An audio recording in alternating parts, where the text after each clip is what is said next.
Olá, você ligado no Notícias Agrícolas, voltamos com a nossa programação aqui direto do Carbon Science Talk, dessa vez para falar sobre o mercado de carbono. Houve uma aprovação na Câmara dos Deputados na última semana, vamos entender um pouquinho o que isso muda para o agronegócio. Para isso estamos aqui com o Eduardo Bastos, presidente da Câmara Temática do Agrocarbono Sustentável.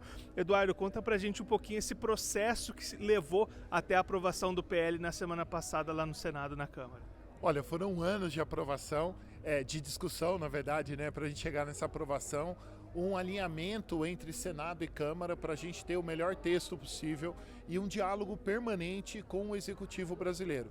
Particularmente no caso do agro, obviamente com o Ministério da Agricultura, a gente pôde contribuir bastante, né? A Câmara é um braço do Ministério da Agricultura que ouviu o setor privado para a construção, então, dessa regulação, que se a gente, dando tudo certo, aí até o final do ano vai ser sancionada pelo presidente Lula. E aí, se a gente pensar no agro, o que muda para o agro, que impactos isso pode ter para o setor? Olha, o que muda, o agro primário ele segue fora da regulação, mas toda a agroindústria ela passa a ser regulada. Então, para quem emitir até 10 mil toneladas, vai ter uma obrigação de declarar o seu número e acima de 25 mil toneladas fazer o que a lei chama de conciliação, ou seja, quem emitir mais que 25 mil toneladas, o governo, o Poder Executivo vai determinar quanto essa empresa vai poder comprar ou vender de crédito carbono. Quem tiver excedente vai poder vender, quem tiver déficit vai ter que comprar e vai ser obrigatório, provavelmente aí a partir do ano de 2025.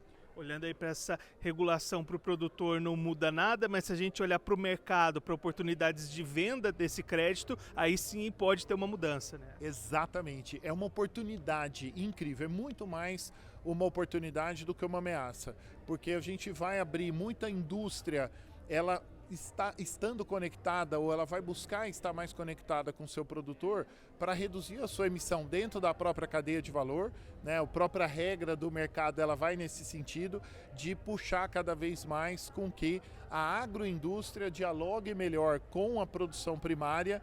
A partir disso, então, que a gente consiga ter práticas que capturam mais carbono ou que reduzem a emissão e esse combinado que possa gerar, então, créditos para o mercado, tanto regulado quanto o mercado voluntário, que essa lei também dialoga, ela traz um pouco de dados aí sobre o mercado voluntário também.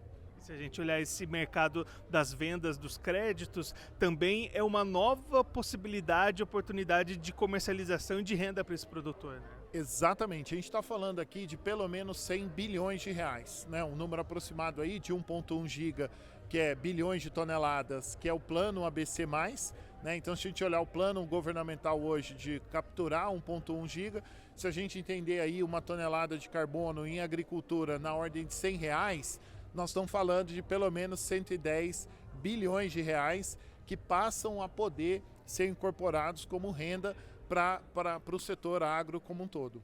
E aí, pensando nisso, essas discussões que a gente está vendo aqui no evento de calcular esse carbono, de ter tudo isso certinho anotado, é fundamental para conseguir acessar esse mercado, né? Mandatório, exatamente, porque se a gente não tiver o que a gente chama de MRV, medição, reporte e verificação, você não converte matéria orgânica ou carbono em um crédito de carbono. Então, é por isso que é tão importante a gente trabalhar com essa base da ciência, para ela fazer, então, a ciência trazer essa validação e, com isso, trazer muito mais integridade, o que ajuda a fomentar mercado e, portanto, aí a transação financeira, né? Converter um crédito que é ambiental em um crédito que é financeiro e trazendo ganhos para toda a cadeia. E, Eduardo, tem um tempo aí para a implementação do projeto, para tudo começar a rodar mesmo. Como é que você vê hoje a maturidade do setor para ingressar nesse projeto, nesse mercado? Ainda tem muita coisa para ser feita, já está adiantado. Como é que você vê o atual cenário?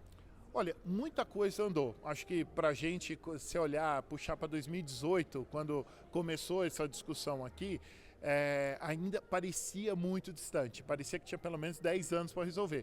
Hoje a gente já tem muito dado, já tem muito conhecimento, a gente sabe quais são as boas práticas que agregam carbono, trabalhar com ILPF, biológico, plantio direto, né, recuperação de passagens degradadas. Então tem um caminho, o caminho está dado, a gente sabe fazer. O projeto de lei ele dá 6 anos para a implementação, então tem um prazo para a gente se adaptar à legislação, ver como ele funciona e, obviamente, a gente vai ter que acompanhar em 2025 a regulação do decreto. Então, isso é super importante, a legislação passa a ter validade quando tiver esse decreto regulamentado e o prazo é que a gente regulamente isso ao longo do ano que vem. O Eduardo Bastos, presidente da Câmara Temática do Agrocarbono Sustentável, conversou com a gente para mostrar um pouquinho o que muda para o agronegócio a partir da aprovação do projeto de lei do mercado de carbono. Continue ligado que daqui a pouquinho a gente está de volta.